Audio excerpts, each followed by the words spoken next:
복음에 대해서 좀 잠깐 나누면 좋겠습니다. 우리가 신앙의 여정을 열심히 또 달려가다가 가끔은 잠시 멈춰서서 우리가 지금 잘 달려가고 있는지 이렇게 점검하는 시간들이 때로는 또 필요합니다. 그래서 오늘 복음에 대해서 조금 나누면서 우리의 지금 신앙의 어떤 중심이나 방향들이 잘 잡혀 있는지 스스로를 좀 돌아보는 시간들을 가지면 좋겠습니다. 우리가 개개인적으로 접하고 있는 복음이 진짜 복음인지 아니면 가짜 복음인지 그런 것들을 계속해서 스스로 테스트하는 것들, 그리하여 복음을 이제 진짜 복음으로 걸러내는 것들이 사실은 너무나 중요합니다. 사람마다 복음에 대해서 정의 내리는 것은 좀 다를 겁니다. 복음을 명쾌하게 어떠한 한 그 문장으로 아니면 어떤 한 신학적인 그 이론 안에서 정의하는 것은 사실은 어렵습니다. 각자가 또 이렇게 견해에 따라서 복음을 정의하는 방법들, 내용들이 다를 겁니다. 그래서 보면은 좁은 의미에서의 복음은 우리 영혼을 구원하는 영혼 구원에 대한 어떤 의미가 있을 거고, 그러나 큰 의미에서 복음은 영혼 구원이 아닌 이 땅에 이루어지는 이제 하나님의 나라, 하나님 나라의 도래, 그리고 이 통치, 이제 완성, 이렇게 또 볼 수가 있습니다. 이 복음은 모든 그리스도인들에게 있어서 정말로 가장 그 근본이 되고 중요하고 또 기초가 되는 그러한 말씀이 됩니다. 그럼에도 불구하고 항상 이야기하지만 사실은 우리 그리스도인들이 가장 잘 모르는 것들이 복음이기도 합니다. 가장 복음이 필요하고 중요한데도 불구하고 복음을 잘 모르는 경우들이 있습니다. 어떤 사람들은 복음을 이제 그 전도용 멘트 정도로 복음을 전하기 사람들 이렇게 전도하기 위해 접근해서 전하는 어떤 멘트가 어떤 복음 메시지 이런 정도로의 의미로 생각하는 경우들도 있고, 복음이 예수님을 처음 믿을 때 아주 기초적인 단계에서 접하는 그러한 어떤 초보적 신앙에 필요한 그러한 어떤 말씀으로 생각하고, 그 다음에 조금 더 신앙이 성숙해지면 그 다음 단계 이제 복음이 아닌 그 이상의 것들을 또 이렇게 그 생각하는 경우들도 있는데 그렇지 않습니다. 여러분은 그 복음 하면은 제일 먼저 떠오르는 게 여러분에게는 뭐가 있습니까? 사람마다 이제 복음을 이야기할 때 떠오르는 게 각자가 다 다를 겁니다. 뭐 예수님을 생각할 수도 있고, 십자가, 그 다음에 어떤 피 흘림, 죄 사함, 이제 뭐 십자가를 통해 또 부활까지도 생각할 수 있겠죠. 뭐 여러 가지 생각할 수 있는데, 중요한 건 우리가 이제 이 복음을 이야기할 때 복음에 대한 정의를 내리고 복음에 대한 어떤 이론적인 것을 이야기하려고 하는 게 아니라 복음이 정말 복음이 되기 위해서 필요한, 그리고 전제가 되어져야 하는 조건이 있습니다. 그게 뭐냐면 내가 죄인이라는 것을 깨달아 아는 겁니다. 내가 죄인인 줄을 알지 못하면 복음은 결코 복음이 될 수 없습니다. 나와 상관이 없는 것이 되는 거죠. 예수님이 날 위해 죽으셨어 라는 이 너무나 엄청난 이 말씀이 왜 죽으셨대? 날 위해 왜 죽으셨대? 이렇게 되는 거죠. 내가 죄인인지 알지 못한다면. 그래서 내가 죄인됨을 인정하지 못한다면 복음은 복음이 될 수가 없는 겁니다. 그래서 오늘날에 안타깝지만 복음을 복음으로 받아들이지 않는 사람들의 많은 경우가 나의 죄인됨을 인정하지 못하기 때문입니다. 죄에 대한 인식이 없는 거죠. 오늘 이 오늘날 교회의 가장 심각한 문제 중에 하나는 바로 이 복음이 복음되기 위해서 우리의 죄인된 우리가 얼마나 악한 자인지 그리고 죄인인지에 대해서 명확하게 이야기해 줘야 되는데 그런 복음은 이야기하는데 복음이 담고 있는 메시지들은 이야기하지만 복음이 복음되기 위한 우리의 죄인됨에 대해서 다루는 것은 사실은 이렇게 많지 않은 것 같습니다. 그래서 참된 회개를 통해서 거듭난 성도들이 교회 안에 적은 이유는 바로 이 단계를 거치지 않고 진정한 회개 없이 그리고 그냥 예수님을 믿고 신앙생활을 하는 사람들이 생각보다 교회 안에 많이 있습니다. 그리고 어떤 종교적인 행위로 인해서 지금 잘하고 있고 그리고 천국에 갈 것이다 라는 굳건한 확신을 갖고 있는 사람들이 너무나 많다는 거죠. 오늘날 교회가 왜 이렇게 됐는지를 생각해 볼 때 발견할 수 있는 것은 교회가 비즈니스가 되었기 때문에 이렇게 되지 않았나 생각하게 됩니다. 교회가 비즈니스가 되는 순간 성도는 잘 섬겨줘야 될, 맞춰줘야 될 고객이 되는 겁니다. 그리고 아시지만 모든 비즈니스는 고객 중심으로 돌아가게 되죠. 그래서 고객의 취향에 맞춰서 모든 것들이 시스템화 되어지는 겁니다. 그러다 보니까 교회가 이제 많은 고객들을 모이게 하는 게 비즈니스에서는 되게 중요하겠죠. 많은 고객들이 모이게 하기 위해서 필요한 것이 고객들이 원하는 듣기 좋은 것들을 얘기해 줘야 되는 겁니다. 듣기 좋은 설교를 해야 되는 거죠. 그리고 듣기에 불편할 수 있는 내용들은 철저하게 배제를 할 수밖에 없게 되는 겁니다. 제가 아는 이제 목사님의 아버님이 어느 교회 장로님이셨는데 그 교회에 실제 이제 있었던 일을 이제 얘기를 들었는데 목사님이 서로 이제 청빙이 오셨어요. 청빙이 된 상태에서 시무장로들이 이제 목사님을 이제 불러다 놓고 이제 지침을 내려주는데 이제 청빙받은 목사님은 대부분 보통 일반적으로 한 3년 정도는 설교권 외에는 아무런 이제 권한이 없습니다. 그렇다고 해서 설교 권한을 갖고 있다고 해도 설교를 마음대로 할 수 있는 것도 아닙니다. 근데 설교를 어디 부분에서 어디까지 할 수 있는지에 대해서 명확하게 이제 그것을 기준을 정해주는데 성도들이 들었을 때 불편할 수 있는 내용은 하지 마라. 죄에 대하여 심판에 대해서 그래서 그리고 사회적인 어떤 민감한 이슈가 될 수 있는 것들은 하지 마라. 중요한 게 뭐냐면 죄에 대해서 얘기하지 마라. 그리고 심판에 대해서 얘기하지 마라. 명확하게 지침을 이렇게 정해줬다는 겁니다. 그리고 그 교회에서 사역을 하기 위해서는 그 시무장로들의 지침을 따르지 않으면 언제든지 나가라고 하면 나가야 되는 것이죠.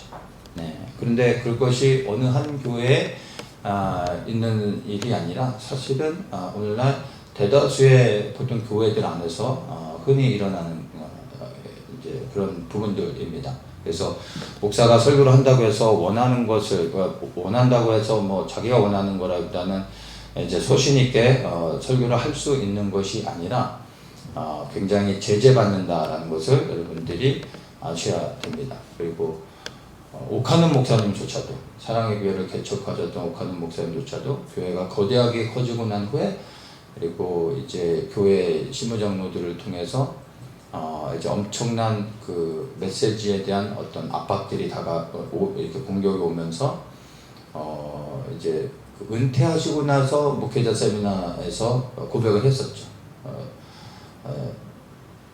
본인이 개척을 했음에도 불구하고 교회가 이제 거대하게 커지고 난 후에 이제 엄청난 그 어떤 그 영향력을 행사하는 신부장로들이 목사님이 하시는 설교에 대해서 이거는 하지 마라 이런 식으로 해서 엄청난 공격을 받아서 너무 힘들었다라는 얘기를 목회자 세미나를 통해서도 했었던 그런 적이 있었습니다. 그래서 이게 비단 한두 교회에서 일어나는 일이 아니라 사실 오늘날 한국교회 많은 교회 안에 실질적인 문제가 되고 있다는 것입니다. 그렇게 했을 때 결국 교회가 요구하는 것은 명확해지는 겁니다. 은혜와 감동, 이 두 단어로 정의를 내릴 수가 있습니다. 그래서 온 사람들이 즐겁게 그리고 기쁘고 행복하게 교회에서 머물다가 이제 저렇게 돌아갈 수 있도록 해야 되는 것입니다. 그리고 오늘날 많은 교회들이 가만히 보면 그렇습니다. 또 이러한 환경이 아니더라도 많은 또 교회 목사님들이 자발적으로 스스로 알아서 성도들이 불편할 수 있는 이야기들은 이렇게 자진해서 본인이 이렇게 빼버리고 은혜와 감동을 주기 위해 부단히 노력하는 경우들도 많이 사실은 있습니다. 왜냐하면 이런 것들로 인해 충돌이 일어날 때 결국에 이제 성도들이 불편해서 그러다가 성도들이 나가게 되면 고객을 잃어버리는 게 되죠. 그래서 그런 부분들을 굉장히 신경 쓰시는 분들이 많이 있습니다. 근데 우리가 분명하게 알아야 되는 게 뭐냐면 뭐 가끔씩 제가 또 얘기도 하지만은 여러분 은혜와 감동은 필요가 없는 것은 아닙니다. 때로는 우리에게 은혜와 감동 그리고 격려의 메시지, 위로의 메시지가 필요합니다. 그런 걸 통해 또 회복이 되기도 합니다. 그러나 그 복음의 본질, 그래서 강단에서 선포되어져야 되는 말씀은 본질적으로는 은혜와 감동이 되어서는 안 되는 것입니다. 분명히 아셔야 되는 게 여러분 은혜와 감동은 우리의 타락한 육의 본성을 결코 변화시킬 수 없습니다. 잠시적으로는 우리가 심리적으로 안정을 취하고 그것이 우리를 편안하게 만들 수는 있지만 결코 우리를 거듭나게 하지 않습니다. 왜냐하면 은혜와 감동은 반드시 혼의 영역에 머물게 됩니다. 그래서 영을 변화시킬 수 없습니다. 그래서 아무리 큰 은혜와 감동을 받았어도 혼의 영역에 머물기 때문에 결국에 영적인 성장은 없게 되는 겁니다. 설교의 대상은 성도들입니다. 그러나 설교의 방향은 하나님의 뜻을 향해야 되는 것이고 그리고 설교의 목적은 하나님의 영광이어야 되는 겁니다. 그래서 대상은 분명히 정해져 있지만 이 청중이라는 대상을 향해서 성도들을 향해서 말씀을 전하지만 그러나 성도들을 향하여 시선을 이렇게 고정을 시키지만 항상 그 메시지의 본질은 하나님이 무엇을 원하시는가, 나를 통해 무엇을 전하길 원하시는가, 이런 선지자적인 선지자의 마음을 가지고, 선지자가 하는 역할이 무엇입니까? 하나님의 편에서 대언해서 사람들에게 말해주는 게 선지자의 역할이죠. 그래서 선지자적인 마음으로 하나님의 뜻을 담대히 말할 수 있어야 되는 것입니다. 하나님도 만족시키시면서 그러면서 동시에 성도들도 만족시킬 수 있는 그런 메시지는 없습니다. 둘 중에 하나를 선택해야 되는 것입니다. 많은 교회들이 한 분 하나님이 아니라 다수의 성도들을 선택하는 경우가 많습니다. 왜냐하면 명확하죠. 비즈니스이기 때문에. 그래서 사업을 확장하기 위해서는 다수의 성도가 필요한 겁니다. 이렇게 이제 선택을 해 나가는 거죠. 그래서 오늘날 많은 교회들이 사실 이러한 환경 가운데서 은혜와 감동을 주기 위해 부단히 노력하고 그리고 또 그 안에 머물러 있기를 즐거워하는 사람들, 상부상조하는 거죠. 아무리 나쁜 거를 팔아도 사는 사람이 없으면 더 이상 팔 수가 없을 텐데 사는 사람이 있으면 나쁜 걸 팔아도 계속 팔리는 겁니다. 계속 비즈니스 할 수 있는 거죠. 이런 원리에 돌아가는 겁니다.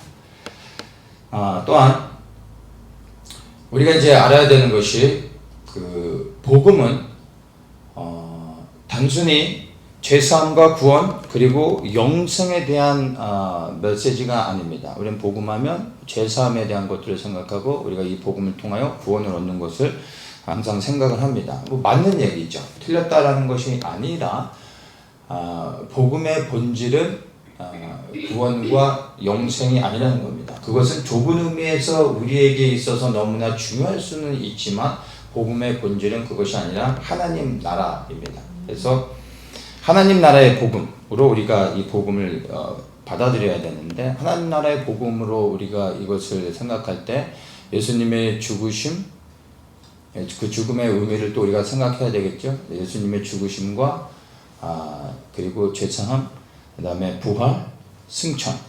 여기까지는 교회들이 부활, 승천까지는, 승천은 좀 빼고요. 예수님의 죽으심과 그리고 부활까지는 대다수의 많은 교회들이 전하고 그리고 계속 이제 선포하는 말씀이라고 얘기할 수 있겠죠. 그런데 이제 승천부터요. 승천, 그리고 다시 오심, 그리고 심판, 그리고 통치.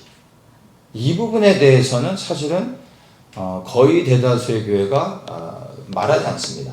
근데 하나님 나라의 복음은 예수 그리스도의 죽으심으로부터 시작되어지지만, 그러나 하나님 나라의 복음의 완성은 이 땅에 하나님의 나라의 통치권을 가지고 그리스도가 통치하심으로 인하여 이루어지는 하나님 나라에 대한 내용입니다. 그러면 복음은 반드시 그리스도의 재림과 심판, 그 후에 있게 될 통치, 이 영역까지 반드시 이야기해야 됩니다. 이것이 하나님 나라의 복음이 되어지는 겁니다. 복음의 본질이기도 합니다. 그래서 이 복음의 본질을 우리가 알 때 교회는 성도들을 이제 일으켜서 주의 길을, 주의 오실 길을 예비하게 하고 이 땅에 하나님의 뜻이 이루어질 수 있도록 기도한다는 것이 무엇인지를 이해하여 우리가 함께 합심하여 하나님의 뜻이 이루어질 수 있도록 기도하게 됩니다. 또한 우리가 어느 날 언젠가 한 사람 한 사람이 심판주 앞에 서게 될 것을 생각하며 구원받는 자로 설 수 있도록 하기 위해 거룩한 성도로 준비되어져야 되고, 교회는 그것을 준비시켜야 하는 것입니다. 이게 교회의 역할이 되어지는 것입니다. 네, 오늘날 교회에서 전하는 설교의 대다수가 제사함과 구원, 부활에 머물러 있다는 겁니다. 근데 이만큼이라도 하면은 그래도 괜찮은 거죠. 근데 이렇게도 안 하는 교회들, 은혜와 감동에 머물러 있는, 그리고 뭐 어떤 이벤트적인 것으로 성도들의 어떤 엔터테인먼트한 그런 것으로 예배를 만들고 하나의 잘 짜여진 프로그램으로 돌리려고 하는 경우들이 너무나 많다라는 겁니다.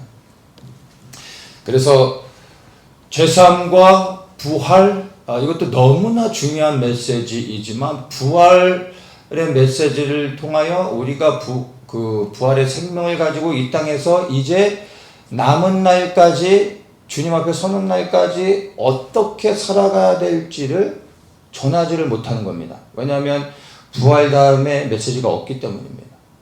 그리스도의 다시 오심과 심판과 통치까지를 알고 있다면 구원받은 자로서, 왜 우리가 구원받았는지, 주님이 왜 우리를 구원하셨는지, 그럼 구원받은 자의 삶이 그 후로부터 새 생명을 받아 누구를 위하여 무엇을 향하여 나아가야 되는지 명확하게 설명해 주게 된다면 구원받은 이후로부터의 삶이 어떠해야 되는지를 명확히 이해하고 땅을 바라보지 않고 하늘을 바라보며 살아갈 수 있게 되는 겁니다. 그런데 이 복음의 어떻게 보면 반쪽인 거죠. 그 반쪽만을 전하다 보니까 이제 사람들이 하늘을 소망하며 하나님 나라에 대한 소망으로 살아가는 것이 아니라 이제 구원받았음에도 불구하고 땅의 것을 바라보며 살아갈 수밖에 없게 되는 겁니다. 그래서 그나마 좀 성숙한 사람은 이 땅에서 살아가는 날 동안 그래도 좀 더 거룩하게, 그리고 주님 보실 때 기뻐하는 삶을 살기 위해서 그냥 땅에서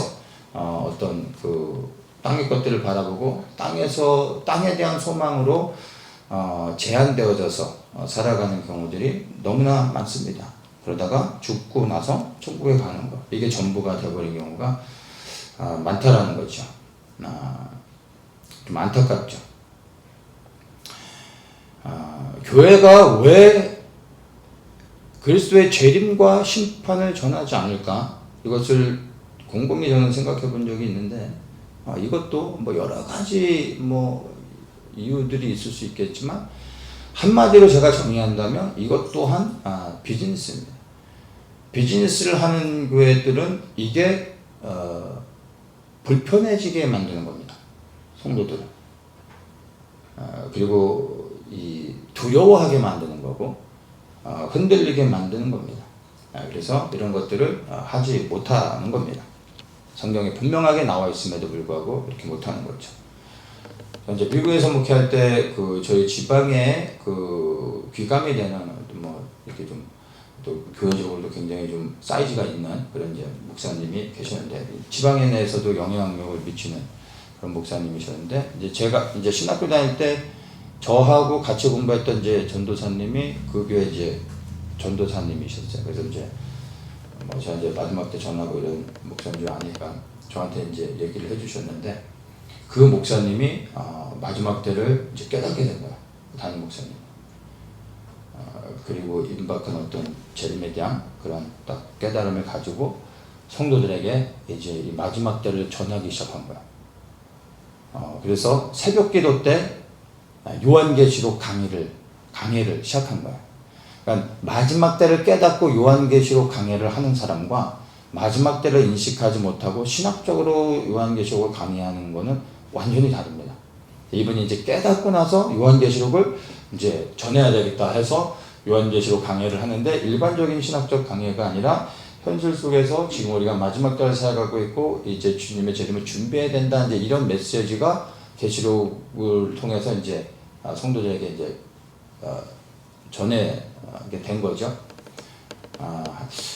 제 기억에는 한 일주일 정도, 2주는 안 됐던 것 같아요. 한 일주일 정도 하다가 결국에는 접었습니다. 접게 된 이유는 성도들이 깨어나고 뭐 이렇게 반응할 줄 알았는데, 반응은 했긴 했는데 원치 않는 반응이 나와서 성도들이 반발이 많이 생겼습니다. 마지막 때를 얘기하니까 두렵고, 그리고 불편했고, 그래서 이제 리더십들에게 계속해서 그거에 대한 이 반발들이 일어나서 결국에는 한 1-2주 하시다가 접었습니다. 접고 원래 하시던 설교를 하셨습니다. 그래서 지금도 그렇게 하고 계십니다. 예. 성도들이 원치 않습니다. 목사들도 원치 않는 경우들도 많지만 성도들이 원치 않습니다. 왜냐하면 이 땅에 대한 소망을 갖고 살아가고 있는데 이제 이 땅에 대한 소망이 없어지는 거거든요. 그러면 그걸 내려놓고 하늘에 대한 소망을 가지면 되는데, 이 땅에 대한 소망이 큰 사람들에게 이것은 멘붕이 되는 거죠. 우리가 마지막 때를 깨달을 때도 이와 유사한 반응들 우리가 하지 않습니까? 마지막 때 딱 깨달았다는 순간 막 너무 좋으신 분들 있습니까? 정말 놀라지 않습니까? 충격이고 두렵고 하는 마음들이 우리 안에 당연히 있게 되죠. 왜냐하면 종말이라는 것들이 그런 메시지가 담겨져 있으니까. 그것들이 아니라 그걸 넘어 하나님 나라가 이 땅에 이루어지는 것을 통해 우리의 구원도 그 안에 있다는 것을 소망을 가져야 되는데, 그 너머의 것을 보지 못하게 되는 거죠. 예. 그리고 오늘날 교회에서 보면 암묵적으로 교회 안에서 금기시되고 있는 두 가지의 또한 주제가 있습니다. 첫째는 정치입니다. 둘째는 동성애입니다. 제 개인적인 견해입니다. 왜냐하면 정치를 이야기하면은 교회가 둘로 나눠지게 됩니다. 그렇죠? 그래서 항상 교회 안에서 정치 얘기하지 말라고 하는 이유가, 왜냐하면 교회 안에 다양한 사람들이 있으니까, 우파도 있고 좌파도 있으니까 이런 정치적인 얘기하는 순간 교회는 시끄러워지게 되죠. 그래서 교회에서는 절대 정치 얘기하면 안 된다. 근데 이런 식으로 얘기하기보다는 교회는 하나님의 말씀을 전하는 곳이기 때문에 정치적인 발언하면 안 된다라고 말을 하는 거죠. 예. 그리고 또한 이제 동성애가 있죠. 교회 안에서 동성애를 언급하지 않는 이유는 교회 안에 있는 성도들 때문이 아니고요. 교회 바깥에 있는 세상 사람들 때문입니다. 교회 안에서 동성애에 대해서 동성애가 죄다라는 것을 얘기한다고 해서 교회 안에 문제가 생기지는 않습니다. 사실. 그런데 교회 바깥에서 반발이 더 심하기 때문에 사회적인 지탄을 받게 되는 거죠. 오늘날 세상에서 이미 동성애에 대한 인식은 세상은 다 포용하고 있습니다. 그리고 교회도 그렇게 넘어가고 있는 상황입니다. 미국뿐만이 아니라 한국도 마찬가지입니다. 그래서 외부에서 세상적인 관점에서 동성애는 이제 사실은 다 포용되고 있는 상황입니다. 그런데 교회가 동성애에 대해서 딱 언급할 때 성도들은 당연히 동의하고 이해하겠지만 반발이 있게 되는 거죠. 여러분들도 다 아시는 큰 대형 교회 몇 년 전에 사건이 있었죠. 부목사님이 동성애에 대한 발언을 했어요. 논란이 될 수 있는 말씀을 전한다고 하면서 동성애를 언급했는데 그 동성애는 죄다라고 얘기하는 게 아니라 동성애를 포용하는 설교를 했죠. 그것 때문에 교회 안에서도 그렇고 외부 교회 안에서도 엄청난 공격이 있었습니다. 담임 목사님이 사과하는 그런 일들이 있었습니다. 그런데 반대로 그 목사님이 정말 하나님의 기준으로 동성애가 얼마나 하나님이 가증히 여기시는 죄인지에 대해서 만약에 설교했었다면 그 목사님이 지지를 받으면서 인기를 얻거나 이렇게 될 수 있을까요? 아니요. 제가 볼 땐 더 큰 문제가 일어났을 겁니다. 교회 안에서가 아니라 바깥에서의 공격으로 인해서. 왜냐하면 그 교회는 굉장히 큰 대형 교회거든요. 그래서 단순히 그 교회 안에서 전해지는 메시지가 교회의 메시지로 끝나는 것이 아니라 반드시 사회적인 이슈가 되어줄 수 있는 겁니다. 그래서 오늘날 큰 교회들이 오히려 그런 것들을 이제 무엇이 예민한지에 대해서 정확히 알고 있기 때문에 그런 것을 언급하는 것을 좀 두려워하죠. 네. 저 같은 사람은 이렇게 말을 하든 저렇게 말하든 무명의 목사이기 때문에 어느 누구도 관심을 안 가겠습니다. 그래서 제가 마음대로 얘기해도 너무나 자유롭습니다. 이런 게 무명의 목사가 누릴 수 있는 큰 은혜가 아닌가 생각합니다. 아무리 동성애 죄다라고 얘기한다고 해서 여러분 MBC에서 와가지고 저를 취재해가지고 저를 공격하고 그러겠습니까? 절대 안 합니다. 근데 제가 유명한 큰 교회 목사였는데 그렇게 얘기했다 그러면 여러분 완전히 세상의 매스컴은 매장시킬 겁니다. 교회를 그냥 풍지박산 만들 겁니다. 그래서 그렇게 못하죠. 그래서 저는 하던 대로 해도 주목을 해줬으면 좋겠는데 주목은 안 해줍니다. 그래서 너무 좋습니다. 교회가 나서서 이 정치와 동성애를 제가 얘기했는데 교회가 나서서 정치를 해서는 안 됩니다. 교회는 정치하는 것이 당연히 아닙니다. 그러나 하나님의 말씀을 기준으로 해서 무엇이 옳고 그른지에 대한 말씀을 전해줘야 됩니다. 근데 이 말씀의 메시지가 정치적인 성향이 담길 수는 있습니다. 정치적으로 받아들일 수도 있습니다. 그건 받아들인 사람 나름입니다. 그러나 정치를 하면 안 되지만 교회는 정치에 참여해서는 안 됩니다. 그러나 이 사회가 우리가 살아가고 있는 이 국가에서 어떤 성경적인 기준에서 벗어나고 잘못되어진 것이 있을 때 교회는 반드시 이야기해야 됩니다. 하나님의 말씀을 기준으로 해서 무엇이 옳고 그른지에 대해서 분명히 얘기해야 되는데 그것이 정치적 발언일 수 있게 되는 것입니다. 그래야 교회를 지키는 것뿐만이 아니라 더 나아가 나라와 민족, 국가를 지킬 수 있게 되는 것입니다. 그래서 조금 더 보면은 교회는 우파가 돼서도 안 되고요. 좌파가 돼서는 더욱더 안 되겠죠. 우리가 볼 때 나라를 사랑하는 사람들은 우파 얘기하면서 교회가 우파가 되어야 된다고 하는데 저는 그것도 반대합니다. 교회는 우파가 돼서도 안 되고 좌파가 돼서도 안 되고 우리는 오직 예수파가 되어야 되는 것입니다. 그래서 광화문 이렇게 집회하시는 광화문 이제 이런 단체들이 있잖아요. 목사님을 따르는 분들 우파죠. 우파인 겁니다. 그런데 벗어났습니다. 왜냐하면 그분은 정치하시는 분입니다. 제가 분명히 말씀드렸지만 교회는 정치를 해서는 안 됩니다. 그래서 그런 부분들은 명확한 기준을 가지고 있어야 되는 것입니다. 윤석열 정부가 국가안보를 바로 세우고 바른 정책을 통해 이 대한민국의 하나님의 공의를 행하고 민생을 바로잡을 수 있도록 기도하는 것. 그리고 반면에 이미 사회 모든 이 곳곳에 이 깊숙이 들어온 공산 세력들을 제거하고 온갖 불법을 행하며 그리고 이 김정은 정권과도 내통하고 있는 이러한 민주당과 이 이재명의 모든 범죄들이 하나하나 다 드러나서 법의 심판을 받을 수 있도록 위하여 기도하는 것. 이건 우파의 기도가 아니라 성경적 기준이고 하나님이 기뻐하시는 것이며 당연히 해야 되는 겁니다. 네. 이런 것들을 가지고서 눈치를 볼 이유는 없습니다. 이런 기도를 한다고 해서 우파라고 생각해서는 안 됩니다. 하나님의 기준에 봤을 때 하나님의 말씀의 기준으로 이 사회와 나라 민족을 봐야 되는 겁니다. 그리고 그 말씀의 기준에서 벗어나면 교회는 이야기해야 되는 겁니다. 그리고 또한 교회에서 동성애에 대한 부분도 명확한 성경적인 기준을 제시해야 되는데 오늘날 교회들이 그렇게 하지 않습니다.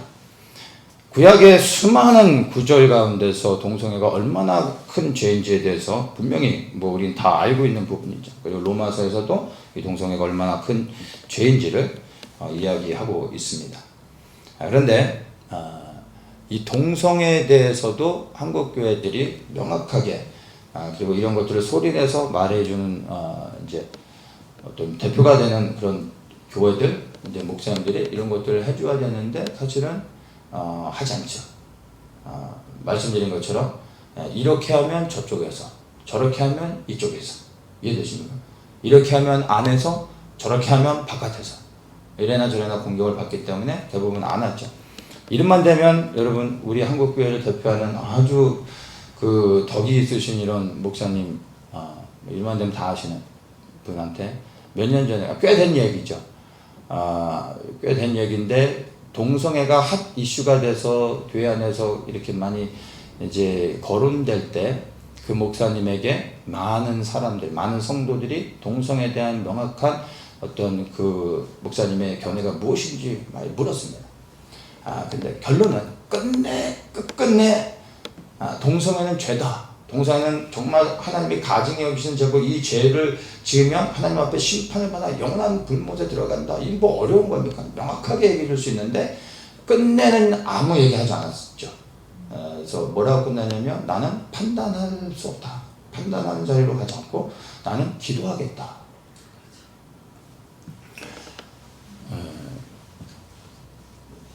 김대중과 같은 정치적인 발언을 한 거죠.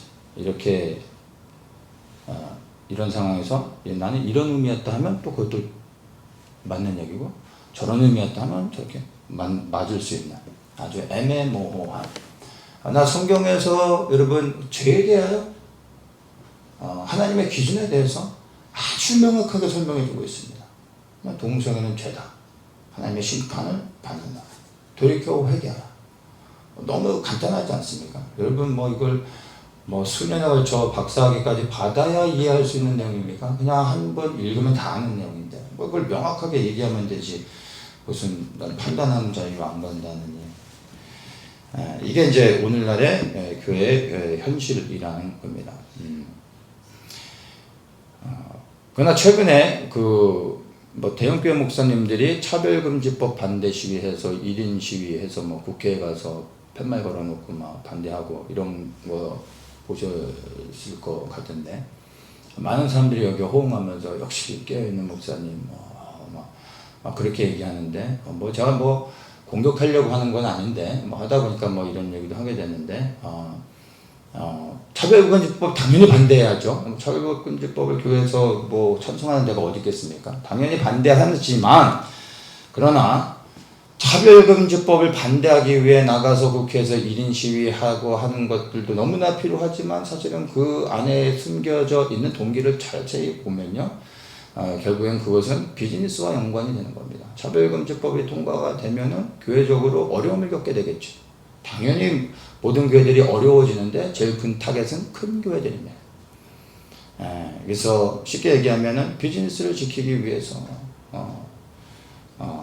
차별금지법을 반대하는 것이죠. 하나님의 교회를 지키기 위한 게 아니라 자기의 교회, 내 건물을 지키기 위해서 반대하는 겁니다. 교회를 위해서는 차별금지법을 반대해야 되겠지만 여러분 하나님을 위해서는 동성애가 죄라는 것을 나가서 말할 수 있어야 되는 거예요. 하나님이 원하시는 게 무엇인지 생각해 보십시오. 차별금지법? 아니요. 동성애가 얼마나 가증한 죄인지에 대해서 말해야 되는 겁니다. 그런 것은 1인 시위해서 동성애는 죄다, 돌이켜 회개하라, 이런 거 하시는 분 봤어요? 없죠. 차별금지법은 반대합니다. 그 깨어있는 목사님, 훌륭한 목사님이라고 생각하는데 하나님이 기뻐하시는 것은 그런 것이 아니라는 겁니다. 여러분, 진짜 복음은요, 공동체를 나눠지게 만듭니다. 공동체를 깨트리면 안 되겠죠. 공동체가 연합해야 되는 겁니다. 그러나 여러분, 진짜 복음은 자꾸 나눠지게 만듭니다. 여러분 이제 그걸 아셔야 됩니다. 이걸 두려워해서는 안 됩니다. 사람을 떠나게 만듭니다. 이것이 무슨 의미냐면 키즈를 하는 겁니다. 키즈. 알곡을만을 남기기 위해서 쭉정이를 골라내야 될 거 아닙니까? 키즈를 하는 겁니다. 키즈를 할수록 쭉정이들은 날아가 버리는 거죠. 그리고 알곡이 남게 되는 겁니다. 네. 그래서 이것을 눈에 보여지는 현상으로는 나누는 겁니다. 흩어버리는 겁니다. 이것을 두려워해서는 안 된다는 겁니다. 여러분 예수님을 가만히 잘 보세요. 요한복음에 보면 예수님이 수많은 무리들이 따라오고 있어요. 근데 정말 예수님 분위기 파악 못합니다. 많은 무리들이 모이면 불필요한 얘기들을 해가지고 다 흩어보내요. 이 갈릴리에서 어마어마한 무리들이 예수님을 따라와가지고 몇 날 며칠을 예수님과 함께 동고동락하면서 예수님을 계속 따르기를 원해서 머물러 있는 사람들한테 불필요한 얘기를 해가지고 다 가버립니다. 제자들만 남죠. 너희도 가려느냐 했더니 생명이 있었는데 우리가 어딜 가겠습니까? 하면서 제자들은 남습니다. 예수님이 왜 그렇게 하셨을까요? 지혜가 없어서 그랬을까요? 성격이 이상하셔서 사람들 떠나보내셨을까요? 아닙니다. 키즈를 하는 겁니다. 키즈. 왜냐하면 예수님이 원하셨던 것은요, 재미삼아 따르는 수많은 무리들이 아니라 정말 생명 걸고 예수님께 순종하는 제자들을 원하셨기 때문에 예수님은 키즈를 통하여 알곡이 아닌 쭉정이들을 보내야 됐던 겁니다. 그래서 여러분 시대가 지날수록 교회는 점점 나눠지게 됩니다. 떠나게 됩니다. 성도들은 떠나게 됩니다. 이것을 두려워해서는 안 됩니다. 물론 교회가 뭔가를 잘못하고 분파가 일어나고 안에 당쟁 때문에 어떤 사람들의 잘못으로 인하여 나눠지면 안 되겠지만 진짜 복음은 계속해서 키즈를 통하여 쭉정이들은 걸러내게 되어 있습니다. 그 떨어져 나가는 이 쭉정이들을 보면서 안타까워해서는 안 되는 겁니다. 영적으로 볼 수 있어야 되는 겁니다. 왜냐하면 때가 가까울수록 교회는 이제 알곡만 남아야 되는 겁니다. 그래서 바른 복음을 듣고 반응하는 사람들만이 남아있게 되는 겁니다. 그래서 마지막 때 얼마나 이 많은 사람이 모이느냐가 중요한 게 아니라 그 안에 얼마나 알곡들이 있는가, 그 안에 예수님의 제자들과 같이 모든 사람이 떠난다 할지라도 예수 그리스도께 생명을 드리며 그리스도의 말씀에 순종할 수 있는 사람들이 얼마나 있느냐, 이게 중요한 거지 머릿수가 중요하지는 않은 겁니다. 이런 일들은 앞으로도 계속해서 일어나고 더욱더 심화되어진다는 것을 우리가 알고 있어야 됩니다. 그리고 나누어지는 것에 대해서 두려워해서는 안 됩니다. 이 나누어진다라는 의미를 여러분들이 다시 한번 좀 잘 생각하셔야 되는 겁니다. 제가 목사로서 교회의 성장을 위해 고민해보지 않았다라고 말하면 거짓말이 될 겁니다.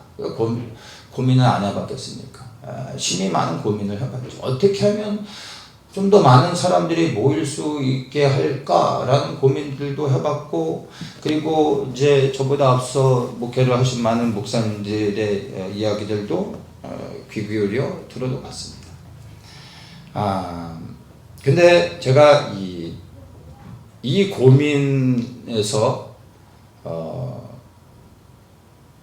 벗어나게 된 이유는, 이 고민을 내려놓게 된 이유는, 이 고민을 하면 할수록 어떻게 하면 교회를 성장시킬까, 어떻게 하면 더 많은 사람들을 모이게 할까, 이 고민을 하면 할수록 말씀의 본질에서 벗어나게 된다라는 것을 어느 날 알게 됐습니다.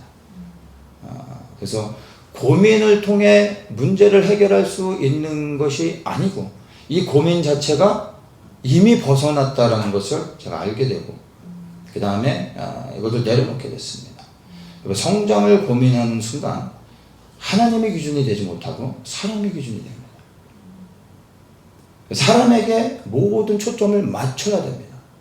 그리고 그렇게 돼서 만약 혹시 원하는 성장을 이루게 된다면 그 다음부터는 모여있는 사람들을 계속해서 머물게 하기 위하여 끊임없이 사람들에게 맞춰줘야 되는 겁니다. 그래서 내려놓게 됐습니다. 하나님을 기준으로 삼고 하나님의 뜻과 계획을 전하며 하나님을 기쁘시게 할 때 하나님께 속한 사람들, 같은 마음과 같은 영을 가진, 그리고 같은 부르심을 가진 사람들을 하나님의 방법으로 하나님께서 만나게 하시고 또한 보내주기도 하시고 연합하게 하시는 것을 경험하고 있습니다. 이게 하나님의 방법이구나. 그래서 바른 복음 그리고 진짜 복음을 전하는 것에 초점을 걸어야지 성장의 마음을 빼앗겨서는 벗어나게 된다는 것을 알게 되고 그런 마음들을 버리게 됐습니다. 그래서 정말 우리가 전해야 될, 그리고 또 성도들이 들어야 될 이 복음이 무엇인지에 대해서 우리가 진지하게 함께 고민을 해봐야 되는 겁니다. 여러분들이 가짜 복음을 분별할 수 있으셔야 되는데, 가짜 복음을 분별할 수 있는 아주 간단한 방법을 제가 여러분들에게 좀 설명을 드리겠습니다. 그러면 여러분들이 진짜 복음을 붙잡을 수 있게 되는 겁니다. 성도들과 함께, 성도들이 모여있는 그 자리에 다른 종교인들과 그리고 무신론자들까지 함께 모여진 곳에서 모여진 모든 사람들이 함께 박수치고 동의하고 그리고 즐거워하는 복음이 가짜 복음인 겁니다.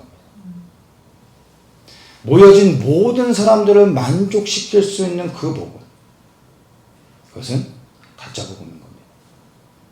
진짜 복음은 섞여서 같이 들을 수 없습니다. 진짜 복음은 예수님을 믿는 사람들만 모였음에도 불구하고 그 모인 사람들로 하여금 동의하게 만드는 것이 아니라 불편하게 만들고 논쟁하게 만들고 급기야 나눠지게 만드는 겁니다. 분열을 조장한다는 이야기가 아닙니다. 진짜 복음은 우리의 마음을 안심시키고 편안하게 하는 것이 아니라 끊임없이 우리의 육의 본성을 거스르게 만듭니다. 충돌을 일으키게 만듭니다. 그리하여 우리로 하여금 고민하게 만들고 괴롭게 만드는 겁니다. 그리고 그것에 대한 논쟁들이 서로들 안에 충돌하게 되는 겁니다. 그리고 이 과정을 통해 걸러지게 되는 겁니다.